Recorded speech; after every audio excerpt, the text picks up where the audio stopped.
ne balimaw an b'a fɔ ko très bonne nouvelle. Mali dugukolo bɛɛ kɛra an ta ye. I y'a faamuya b'a la, an ye Mali territoire bɛɛ récupérer. Mali territoire tɛ yen an ka sɔrɔdasi tɛ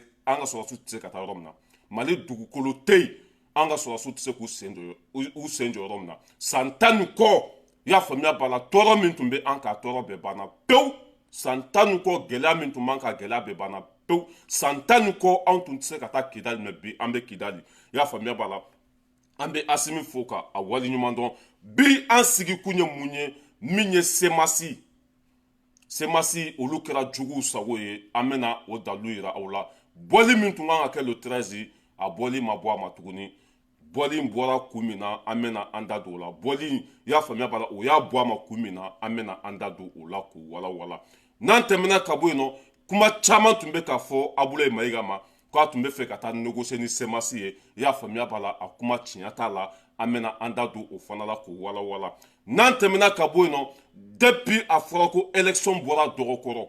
min ye politiciens ye, olu fana bɛ panpan na comme tinɛni. N'a fɔra bi ko an ka taa voter la, hali aw ka wuluw tɛ voter aw ye. N'a fɔra bi ko an ka taa voter la, hali aw ka dukɔnɔmɔgɔw tɛ voter aw ye. N'a fɔra bi ko an ka taa voter la, i y'a faamuya, mɔgɔ tɛ sɔrɔ Mali kɔnɔ min bɛ kɛ aw fɛ, parce que aw de y'an jigi kari, aw de ye faso in ta tiɲɛ, aw de y'an ka nafolo suɲa, aw de ye Mali danbe bɔ a la. Maa si tɛna kɛ aw fɛ fo ka diɲɛ dugukolo meleke, parce que aw tɛ Ala dɔn, aw tɛ kira dɔn, wa aw tɛ fasoden ɲuman yɛrɛ ye. An b'olu cancan yan kosɛbɛ. N'an bɔra yen, min ye Muritani, i y'a faamuya b'a la, n'an ye terrorisiw bunte, o tun bɛ boli ka taa Muritani de. N'an ye terrorisiw bunte, i y'a faamuya b'a la, o tun bɛ taa furakɛ Muritani de. An ye Muritani cancan. Nka cɛ, o ka délégation taara kunu Mali kɔnɔ ka taa yafa ɲini, ka taa ɲini Mali fɛ ko ni Ala n'a kɛra sɔnna ko ni ɲɔgɔn t'olu sɔrɔ tuguni, wa u bɛna baara kɛ tiɲɛ kan. An b'o image aw la. Mali ka bon bi dɛ. Wallahi billahi Mali ka bon bi ka tɛmɛ Afiriki bɛɛ kan. An ka ɲɛmɔgɔw ma kuma dɛ. Videomaniw dɔrɔn de bɔra ka Muritani cancan. Wallahi u ka délégation taara Mali kɔnɔ ko ni nin sen bɔra la, terroriste, i y'a faamuya, ni Maliw bunte n'u ɲɛsin Muritani ma, k'olu b'u kun ci k'u da fara, walima k'u b'u lasegin, u tɛ don olu fɛ yen tuguni.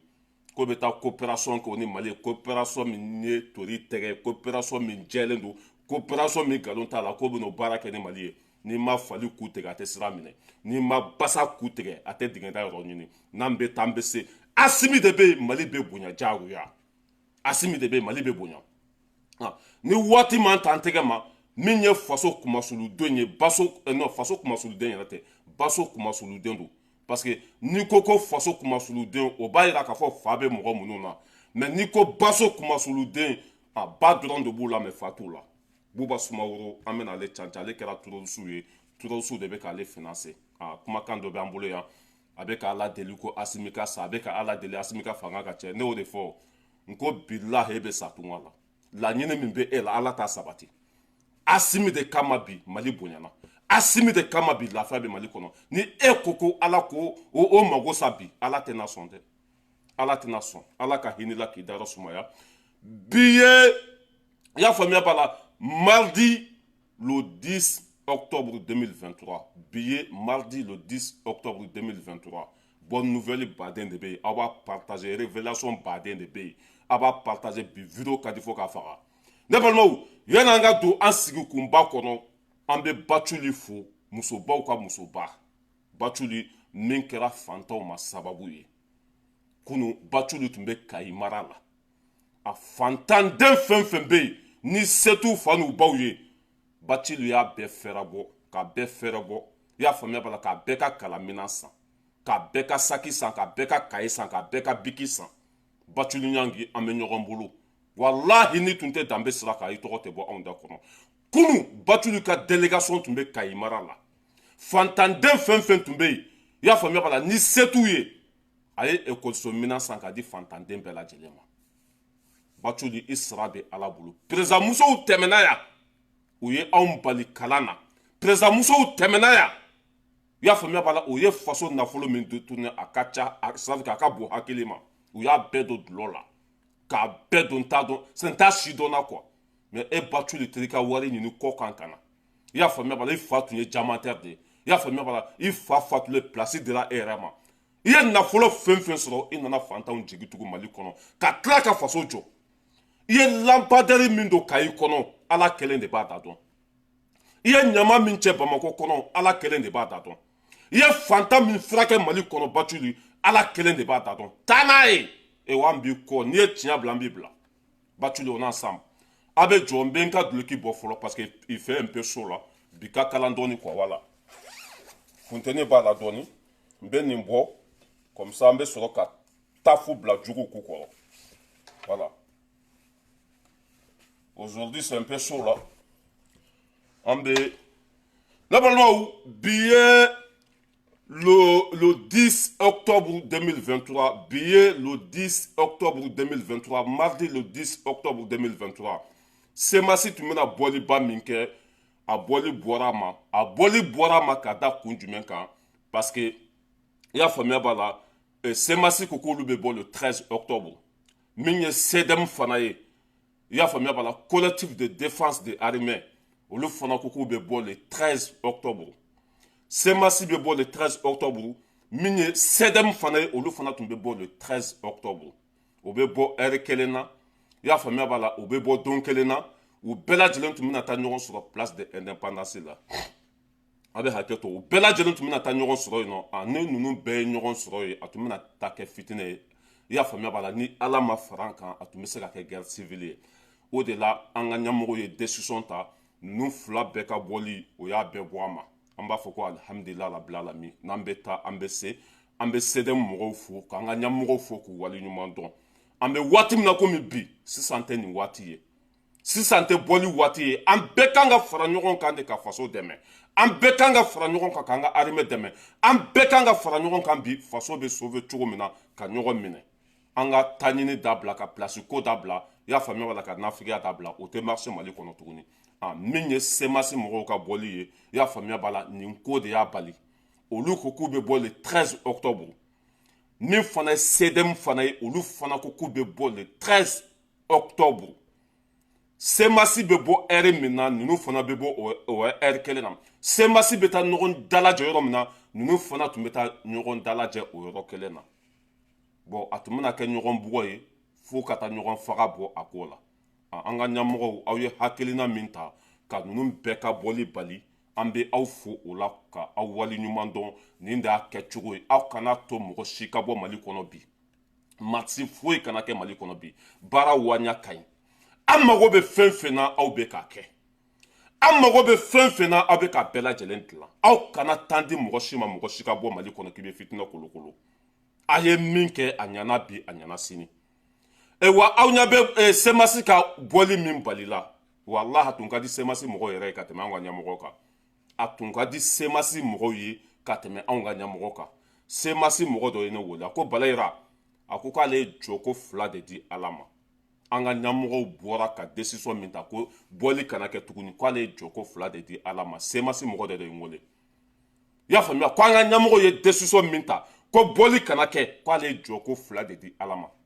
k'a sarila de ka jɔko fila di ala ma ko parce que n'olu tun ka nin bɔli bɔra c'est que n'olu tun bɔra le 13 k'a tun bɛ kɛ malo bobaraba a tun bɛ kɛ tatiɲɛ a tun bɛ kɛ lebu ye parce que ko mɔgɔ tun tɛna bɔ o kɔ kelen i y'a faamuya b'a la jama tun tɛna bɔ u nɔfɛ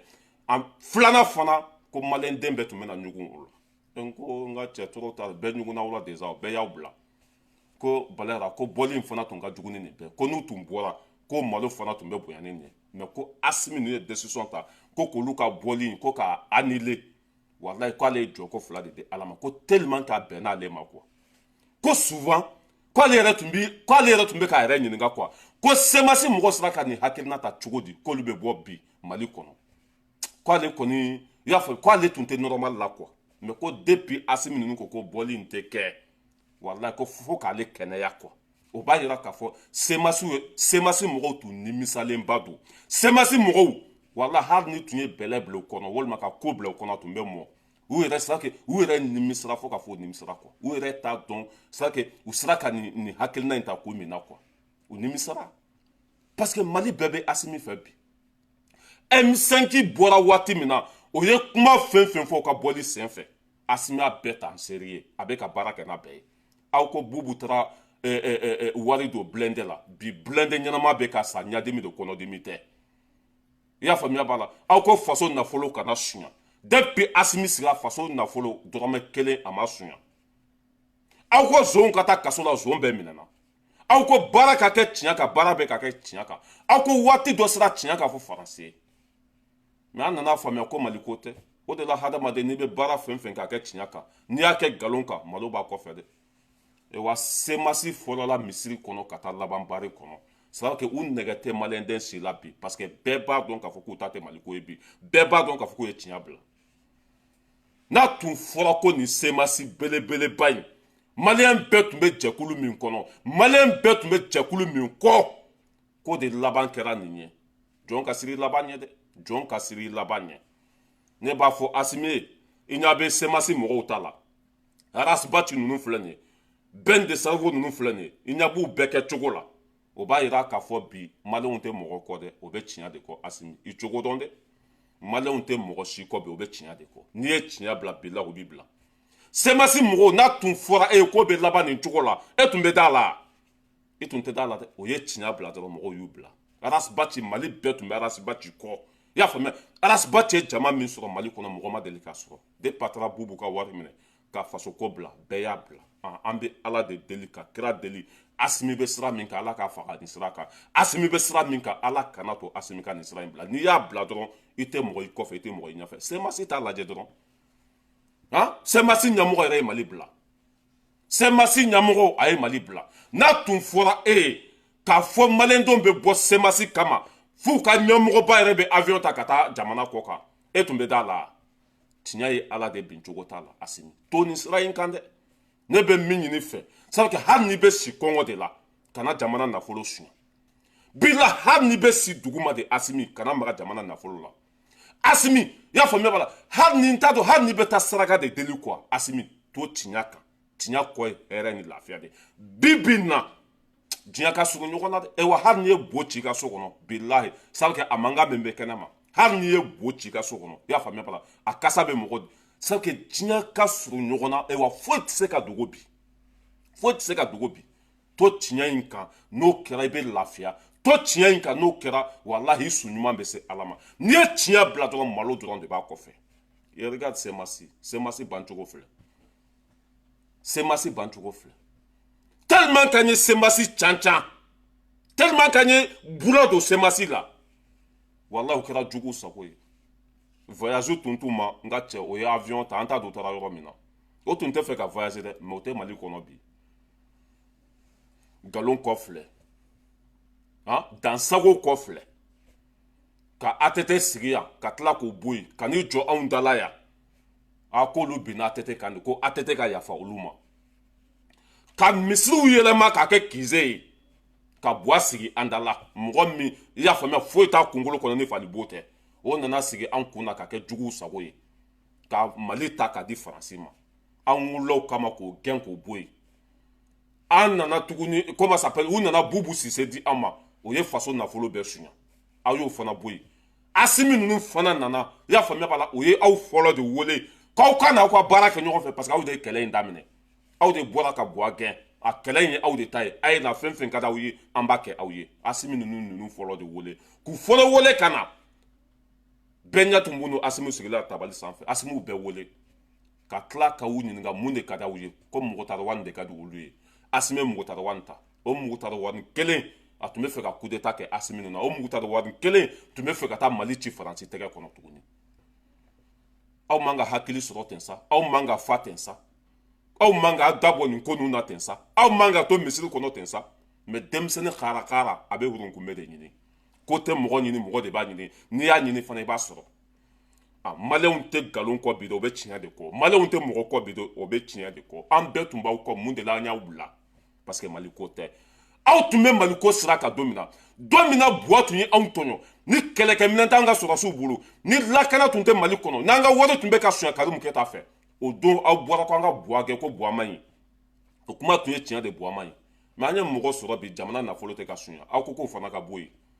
an b'an yɛrɛ ɲininka aw bɛ mun de fɛ diɲɛ kɔnɔ aw bɛ mun kelen de fɛ diɲɛ kɔnɔ est-ce que soit b'aw la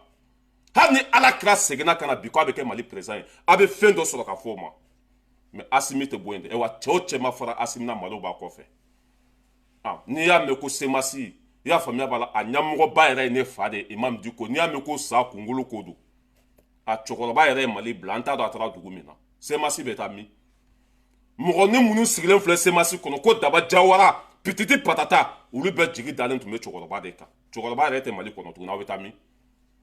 ne balimaw walahi n'an ma kɛ tiɲɛ fɛ fɛn bɛ yɛlɛ na ɲin tɛ fɛn min da kɔnɔ ninnu y'a kɛ faso de avion donna sɔgɔma blindé donna sɔgɔma faso nafolo tɛ ka buruja Faransi gɛnna minnu ta Faransi tun bɛ ka fɛn min kɛ anw na Asimi de ye nin bɛɛ bali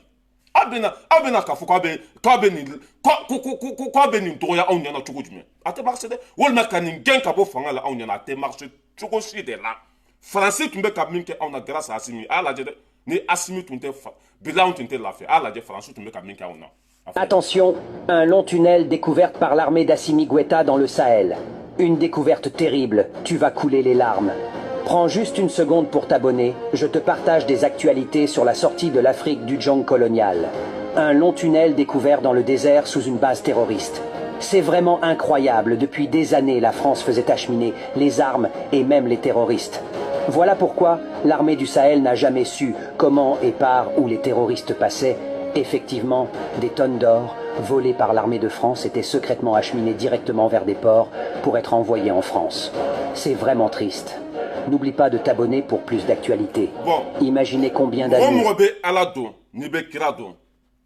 Harni Asmika bara dana nindema e kanga Asimi fo harni Asmika bara dana français gagné dema parce que français de tourosi français de anga sanu sunya français de ni fitene kolo Mali kono harni Asmika bara dana nin kelen dema wallahi an kanga Asimi wali ɲuman don ni Asimi tun tɛ français tun tɛ bɔ Mali kono an ye fɛn fɛn ɲini cɛ fɛ a y'a bɛɛ kɛ an ye fɛn fɛn ɲini cɛ fɛ a bɛ k'a bɛɛ lajɛlen kɛ aw bɛ mun wɛrɛ de fɛ tuguni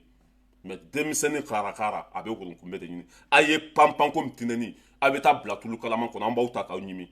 malo bɛ tɛmɛ nin kan ka fɔlɔ misiri kɔnɔ ka taa laban bari kɔnɔ vous n'êtes pas de soi ne yɛrɛ t'a dɔn ninnu bɛ fɛn min fɛ diɲɛ kɔnɔ quoi place wari a tɛ marché yan bi dɛ anw bɛ kɛlɛ la san joli jɔn de ye wari di anw ma yan ka fara aw kan yan sema comment ça s'appelle M5 la yan aw tun bɛ wariw sɔrɔ a ye dɔrɔmɛ kelen di anw ma yan an ye mɔgɔ ɲininka an ye wari ko fɔ yan nin de ye anw ka sara ye Asimi bɛ ka min kɛ o de ye anw ka sara ye o bɛ anw bɔ anw ka kɛlɛ kun tun ye nin de ye tiɲɛ k'a fɔ kafetigi ye buru jalan ka ɲimi nin de y'anw ka sara ye mais ka foyi tɛ kɛ faso kɔnɔ mais a tɛ marché yan jamana impôt tɛ tila tuguni an ka video wɛrɛ lajɛ Asimi sara bɛ Ala bolo a ye video wɛrɛ lajɛ dɛ Faransi tun bɛ min kɛ anw na. Non, vous prenez pas tout. A lajɛ. Pas question de filmer la coopération entre la France et les ex-rebelles. Comme si Paris avait peur de Bamako. Cette alliance, elle est pourtant bien réelle. Depuis des années, Iknan est très proche des unités françaises. Dans cette région immense, le commandant Touareg a des yeux et des oreilles partout. Ses renseignements sont très précieux pour les Français. D'ailleurs, il n'arrête pas de l'appeler.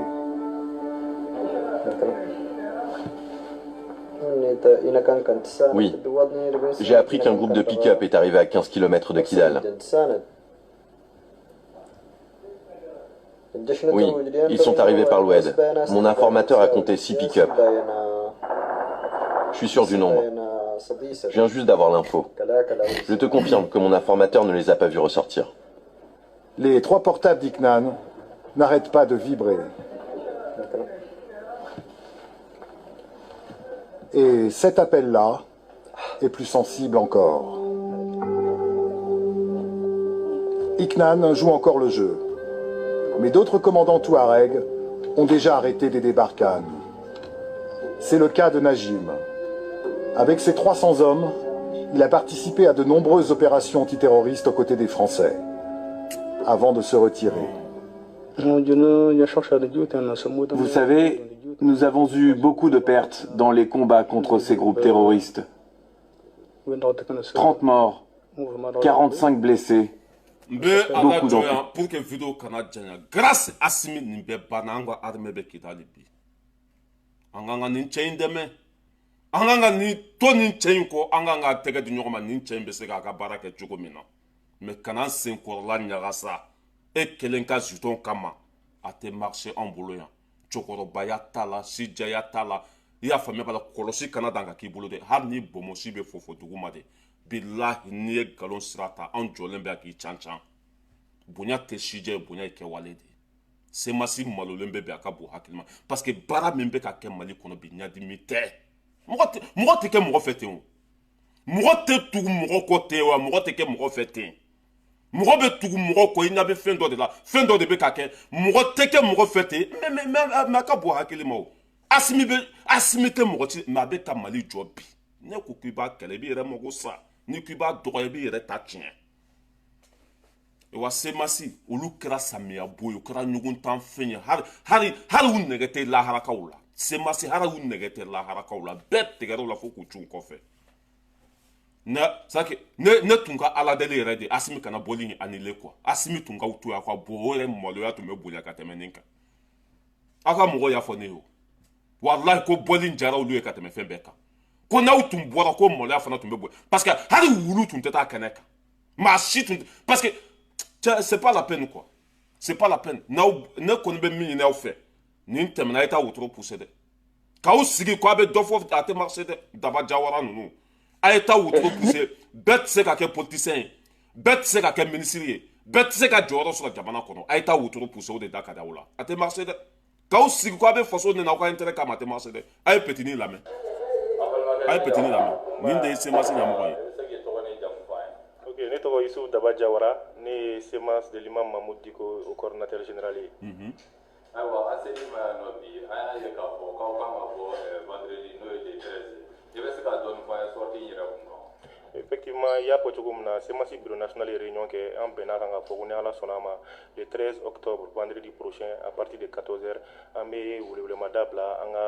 militants bɛɛ ma o ni maliyɛn bɛɛ lajɛlen an bɛɛ ka bɔ ka fara ɲɔgɔn kan ka marche ba kɛ marche min laɲini ye mun ye ka transition a ɲini transition fɛ an ka taa transition civile la autorité minnu b'an kunna an ka taa transition civile la ni prolongation bɛ kɛ et que en même temps ka an ka armée mun bɛ yen nɔ k'olu soutenir l'armée républicaine k'olu soutenir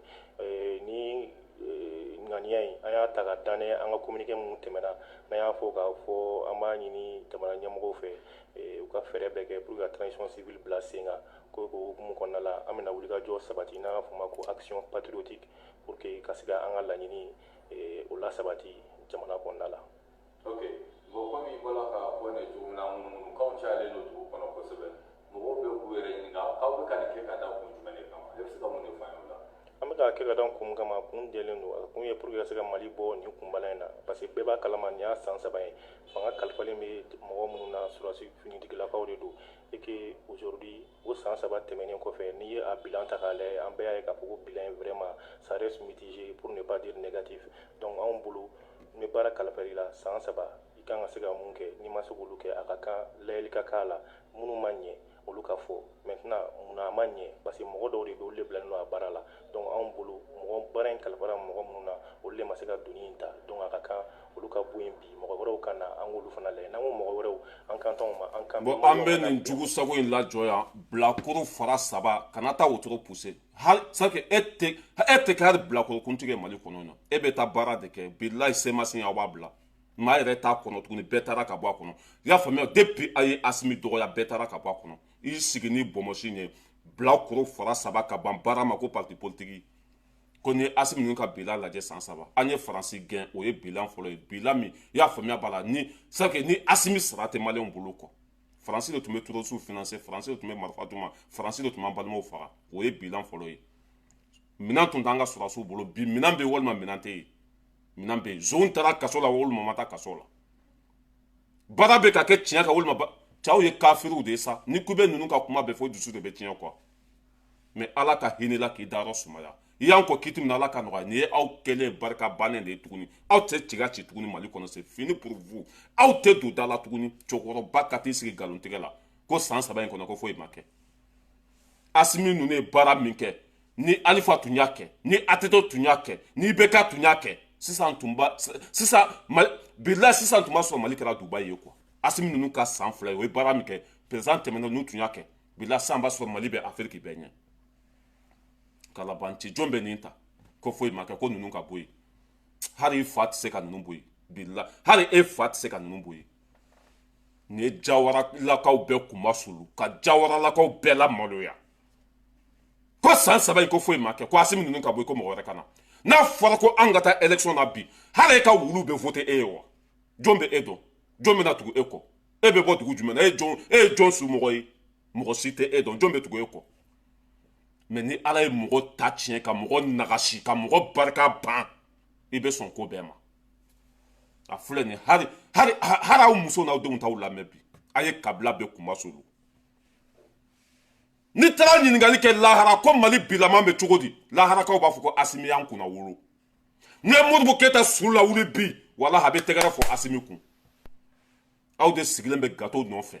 aw ka place nɔfɛ k'aw bɛ jamana danbe bɔ a la a tɛ marché ka anw to yan bilahi a tɛ marché ka anw to yan bonya tɛ sija ye dɛ bonya ye kɛwale de malo bo bɔra ba c'est que bɛɛ bɛ k'aw tɔgɔ jugu fɔ bi bɛɛ bɛ k'aw nɛni bɛɛ bɛ k'aw dɔgɔya nin man ɲi hadamaden yɛrɛ ma quoi parce que a bɛ nkalon kan i mana taa yɔrɔ dɔ bɛɛ bɛ ka dɔ fɔ aw ma c'est décevant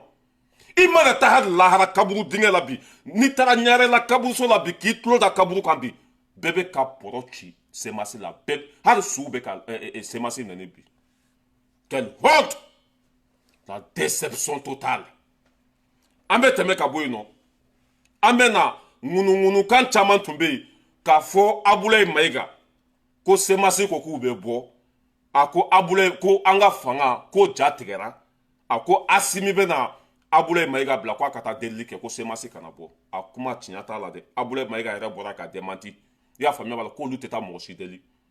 o tɛ taa mɔgɔ si deli wa o tɛ mɔgɔ si nɛgɛn quoi ka a fɔ ko mɔgɔ kana bɔ non k'olu sen t'o la dɛ n'a ka di na fara jama kan n'a man di kana fara jama kan olu bɛ sira min kan k'u t'a bila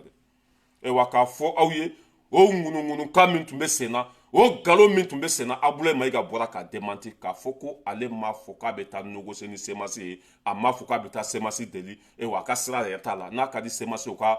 yɔrɔ min ka di u ka taa ye mais olu ka taa semasi deli k'o tile tɛmɛna kafiri ninnu tun y'o de bila u ka pazu sanfɛ Abulayi Mayiga bɛna taa semasi deli u ja tigɛra u siranna jɔn de bɛ siran semasi ɲɛ n'i ye ne ni semasi bila Mali kɔnɔ bi ko mɔgɔ ka voter anw ɲɛ mɔgɔ bɛ voter ne ka tɛmɛ semasi kan jɔn de bɛ siran semasi ɲɛ bi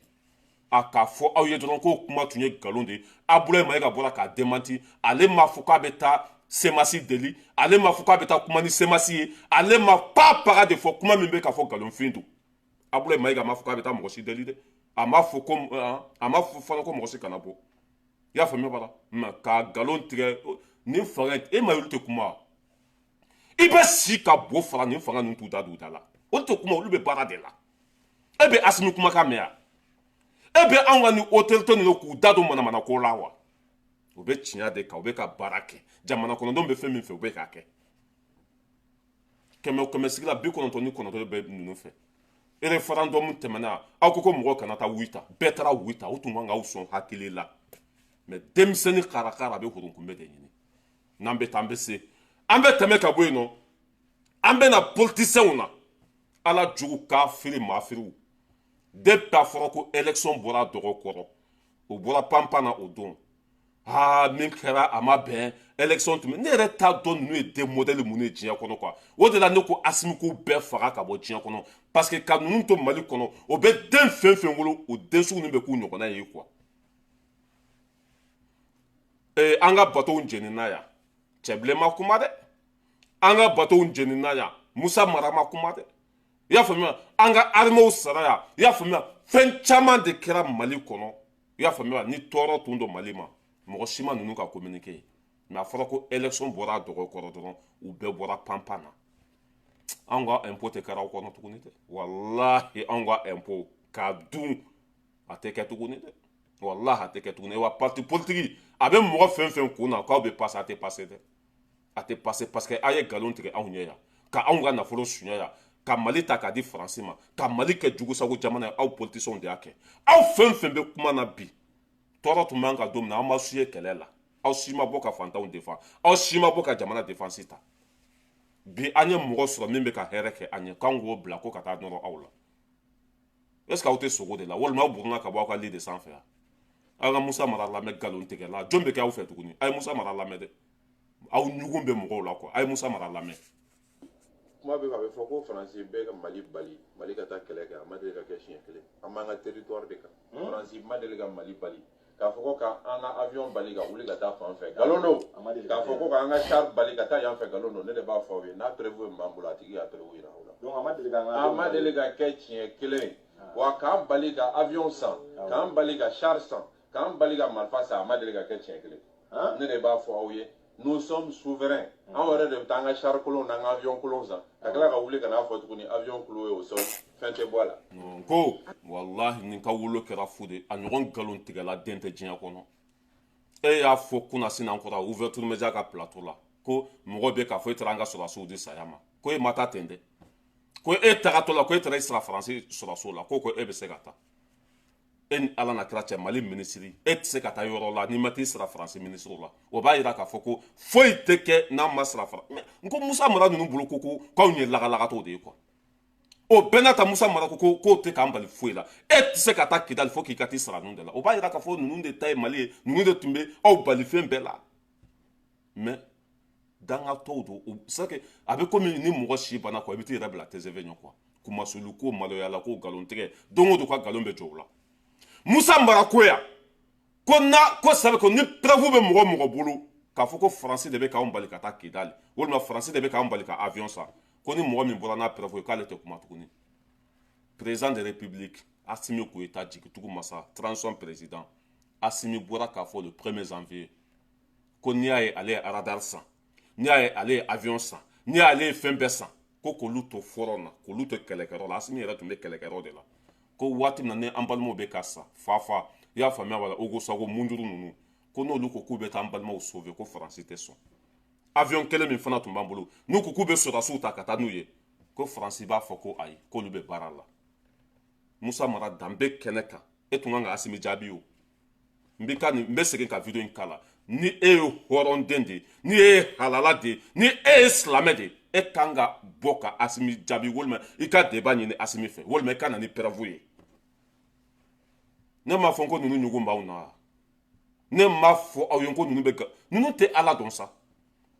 Assimi tun bɛ kɔrɔnfɛla la kɛlɛkɛyɔrɔ la a bɔra k'a fɔ de anw ka avion tun tɛ se ka taa an balimaw sauver faransi tun tɛ sɔn mais musa mara ko faransi m'anw bali foyi la ni nin tɛ jɔn ye jɔn ye jɔn ye ni nin tɛ ala jugu ye jɔn ye ala jugu ye cɛw ɲugun b'aw na sa anw tigɛra aw la fo k'anw cun aw kɔfɛ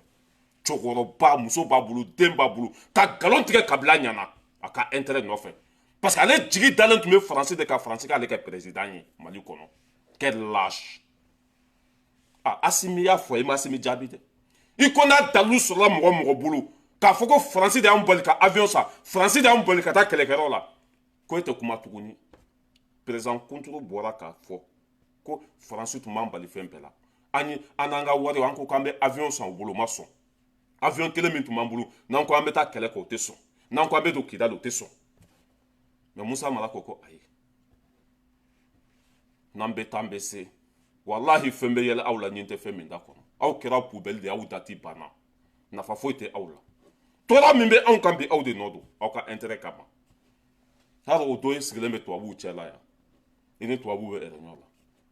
kamalen kɔrɔ belebele ka jigi bɔ a yɛrɛ la ka jigi da mɔgɔ wɛrɛ de kan e bɛ taa min e bɛ taa min politicien ninnu wallahi hali n'an sara ka kunu ne tɛ kɛ aw fɛ wallahi wa ne t'a yafa aw ma hali n'an sara ka kunu ne tɛ kɛ aw fɛ wa ne t'a yafa aw ma tɔɔrɔ min bɛ an kan bi aw don cɛkɔrɔba sigilen lajɛ muso b'a bolo den b'a bolo faransi m'an bali foyi la faransi y'an bali fɛn bɛɛ la mali tun ye faransi de ta ye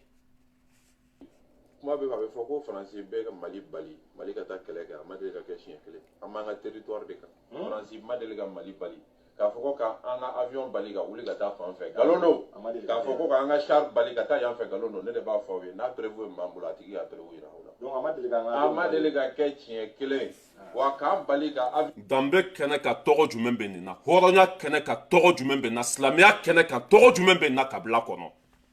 lâche faso kumasuluden président y'a fɔ yan dɛ le 1er janvier k'u y'an bali ka taa kidali u y'an bali k'an balimaw sauver u y'an bali ka avion san président y'a fɔ yan plainte donna faransi kama Nations Unies na kabila la tɔgɔ jumɛn b'e la ni élection waati sera k'a fɔ maliyɛn den bɛɛ mali kɔnɔ ani mali kɔ kan ni élection waati sera ninnu fɛn fɛn mana se aw ma a y'u minɛ k'u cancan ni élection waati sera ninnu mana taa yɔrɔ yɔrɔ k'u bɛ taa campagne kɛ yen a y'u bɛɛ minɛ k'u bila kɔrɔ fara saba k'a tigɛ ninnu de jamana in ci nin ka ala tun ye faransi de ye nin tun bolo ko faransi de bɛna ale kɛ président ye Asimi bɔra k'a fɔ k'u y'an bali fɛn bɛɛ la bɔ i ka Asimi jaabi bɔ i k'a fɔ ko Asimi ye nkalon tigɛ depuis a fɔra ko élection bɔra dɔgɔ kɔrɔ u bɛ pan-pan na a y'an wele an ka segin an ka kuma jɔn bɛ aw wele ala tɛ aw fɛ kira tɛ aw fɛ malidenw tɛ aw fɛ n'aw donna ko ko la a tɛ ɲa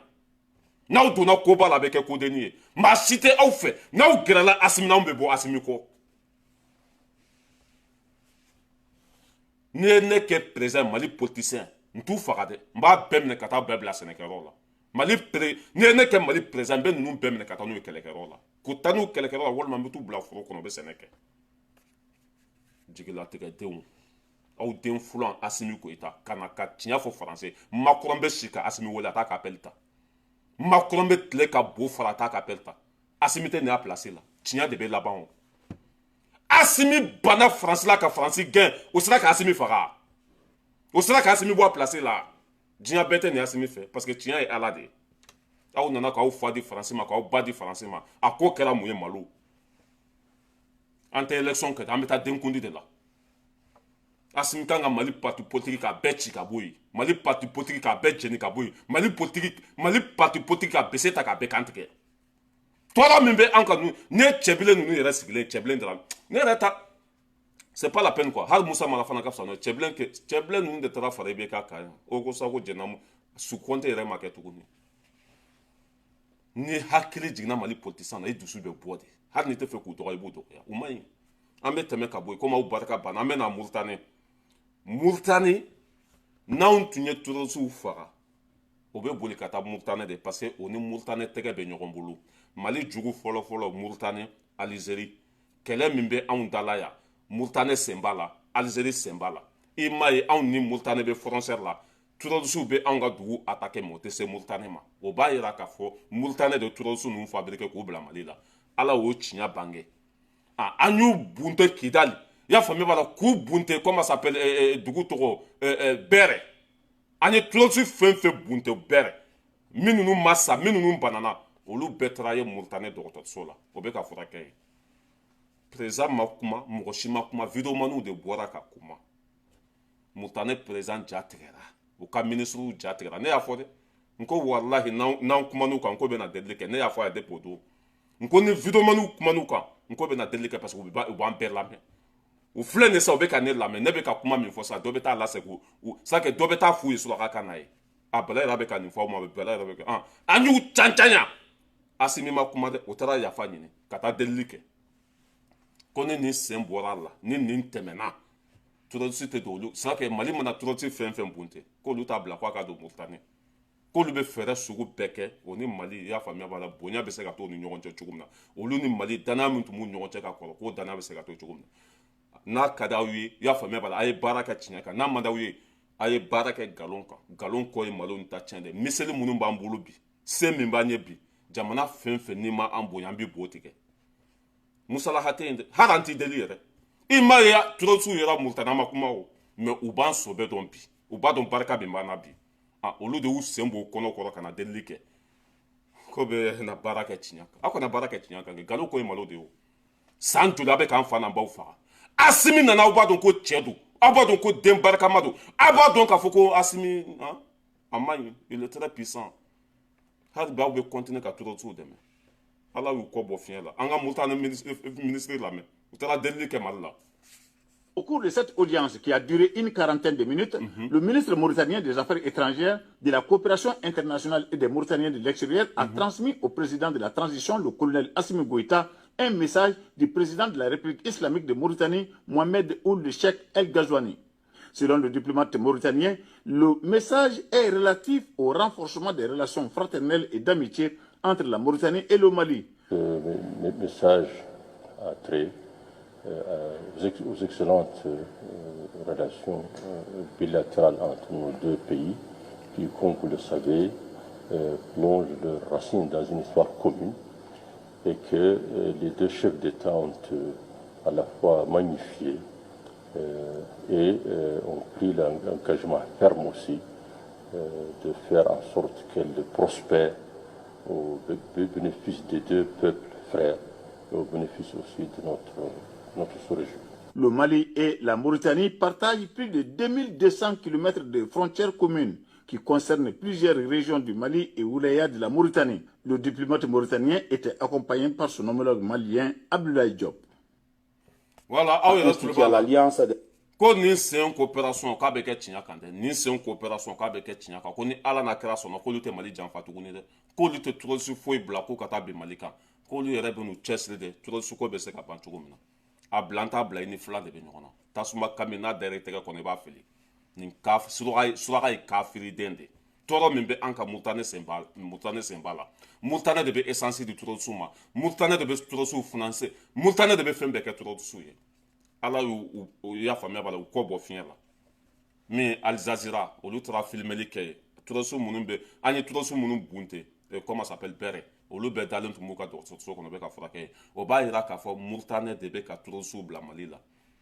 bɔ kɛra o kalama vidéomaniw bɔra k'u cancanya u taara yafa deli kɛ ko n'Ala sɔnna ko baara bɛna kɛ tiɲɛ kan ko Mali ni Mauritanie ko c'est le frère aw t'o dɔn mais quoi c'est-à-dire que quoi i bɛ farafinna de ye u bɛ ɲɔgɔn labila nin cogo la quoi tubabula tew ye n'o bɛ ɲɔgɔn labila farafin olu de bɛ ɲɔgɔn labila mais o tile banna Asimi c'est que o waati banna Asimi tile in na quoi soit i b'an bonya walima an b'i ku tigɛ soit i bɛ ko to an t'a la walima an bɛ taga min bo kan o fila don ni c'est que turazi fɛn fɛn n'an y'a bunte n'a taara ye Mauritanie nin sen o ye guerre déclenchée Mali ni Mauritanie cɛɲɛ kali ala la bi la hali ni Asimi ma sɔn ne yɛrɛ bɛ bɔ Faransi ka taa n tɛgɛ da bidon rouge kan miseli min bɛ a bɛ taa bi a ka capitale kɔnɔ k'aw bɛɛ kun ci suraka ye kafiri de suraka ka jugu suraka ɲɔgɔn janfanti tɛ diɲɛ kɔnɔ Mali k'a fa di aw ma k'a ba di aw ma aw de bɛ ka turosiw bila anw na komi aw bɛ ko kalama aw ma taa ko coopération aw ma taa delili kɛ yen n'Ala na kira sɔnna an ye balimama de ye dɛ an ye kɔrɔ ni dɔgɔninw de ye on est des frères de coopération bɛna kɛ tiɲɛ kan dɛ terroriste tɛna taa furakɛ yen tuguni ne m'a fɔ n ko bɛ taa delili kɛ suraka bɛ siran ka tɛmɛ fɛn bɛɛ kan bilahi ɲɛ kali ala la suraka ɲɔgɔn jitɔ tɛ diɲɛ kɔnɔ depuis a don ne y'a fɔ n ko bilahi n'an y'aw bila yɔrɔ a bɛ taa delili kɛ a bɛ taa yafa ɲini n'an ma taa yafa ɲini meseli an b'a bila ka taa yen k'a firi ala jugu Asimi kana taa di mɔgɔ si ma dɛ cɛ o cɛ min bonya k'u fara an bɛ ka turosiw faga o bɛ boli ka don aw fɛ yen nɔ pour que aw t'u kunbɛn pour que aw t'u minɛ ka na di anw ma wa turosi fɛn fɛn y'olu bolo ye o y'a bɛɛ minɛ turosi fɛn fɛn y'olu bolo o y'a bɛɛ minɛ k'a bɛɛ minɛ ka taa di Mali ma kafiriden ninnu an bɛ tɛmɛ ka bɔ yen nɔ komi waati sera an ka nin dangaden ka vocal lamɛn. Salamu alaikum Dawuda Magasa nin ye semasi mɔgɔ de ye nafa tɛ nin na Dawuda o dɔrɔn de bɛ se k'an bɔ bolo la koyi an ɲɛ bɛ nin ko in tacogo la cogo min ni marche yɛrɛ tɛ e b'i ka tile la n ko fanga ni fanga de y'a to marche kɛra minɛntaw minɛna u ye mɔgɔw minɛ nin tun ye semasi mɔgɔw de ye u tun y'u ka bɔli fɔ waati min na ko a fɔ k'u ka bɔ de ni min bɛ sa u ka sa a ye bɔ kɛ fataw la a y'a masɔrɔ de n bɛ tɛmɛ komi nafa t'olu la olu barika banna ni mɔgɔ min nana i b'a partager fɔ Asimi fɛ Asimi ni ala cɛ ne bɔra Amadu Tumani Ture ka anniversaire la fanga binnen ne Bubari ni ATT tun b'an sigi 22h fo 4h du matin a ye décision fɛn fɛn ta Maliko la solution fɛn fɛn bɛ Maliko la bilahi a y'a bɛɛ ɲɛfɔ ne ɲɛna ko demain que ça va me servir et puis galon taara ka da la ko o ko la a ye ne éclairci a bɛɛ la ko sini fo n kaburu n bɛ se ka tiɲɛ fɔ bilahi a ka ko la wa n bɛ tiɲɛ fɔ fo n kaburu ni cɛ in ka ko la a tun bɛ Mali fɛ ni kuranɛ cɛ ATT tun bɛ Mali fɛ ala ka lahara sɔn sumaya ye donc Asimi solution bɛ ne bolo dɛ Maliko solution bilahi ne bɛ caman dɔn a la mais Asimi ye erreur fatale de kɛ ka nin guerre in wuli ka wala ye ATT lamɛn dɔrɔn i b'a dɔn k'a fɔ k'i ye erreur kɛ quoi i m'a faamuya surtout bi aw ni diɲɛ mɔgɔ si man di kunun diɲɛ mɔgɔw ye layidu ta ATT ye k'u b'a dɛmɛ mais bi an n'o diɲɛ mɔgɔ si man di a ye malidenw bɔ cɛcilen kɔnɔ nin kɛlɛ in a tɛ ban ɲuman na walayi o de la maliyɛn bɛɛ ka wuli k'i jɔ a ka Asimi ninnu bɔ yen transition civile kura ka na u ka paix signer an ka solution di olu ma pour que paix bɛ se ka kɛ Mali kɔnɔ à vie Mali tɛ se ka jɔ ni bɛn tɛ bi la an bɛ nin dangaden lajɔ hali a kumakan ni ma fara ka kumakan joué bilahi i tɛ hɛrɛ sɔrɔ ni ma fara ka kumakan joué bilahi garijɛgɛ bɛ siri Mali de nɛgɛ b'a la bi parce que France a bɛ kaso la yan a ka ala deli tɛ fila ye bi Asimi ka sa maliyɛndenw ka bɔ ka Asimi gɛn ka bɔ yen e ma foyi faamu fɔlɔ bilahi n'o de fɔ e b'an sɔrɔ ɲɛfɛ ye a cɛ nin ka laɲini tɛ foyi ye bi maliyɛndenw ka fitinɛ ka Asimi bɔ a place la maliyɛndenw bɛ Asimi fɛ ka tɛmɛ i y'a faamuya b'a la fɛn bɛɛ kan nka cɛ Buba Fane bilahi bɛ nin bɛɛ c'est à dire e b'an sɔrɔ ɲɛfɛ quoi Batara den jugu sago e ni mɔgɔ fɛn fɛn kɛlɛ kɛ ɲɔgɔn fɛ a bɛɛ kɛlɛ jigin so parce que olu kunkolo bɛ olu ye duwawudenw ye komi e ye dangaden ye ko k'i bɛ Asimi kɛlɛ cogo t'a la dɛ hakɛto bɛ kuma kɔnɔ wasalamu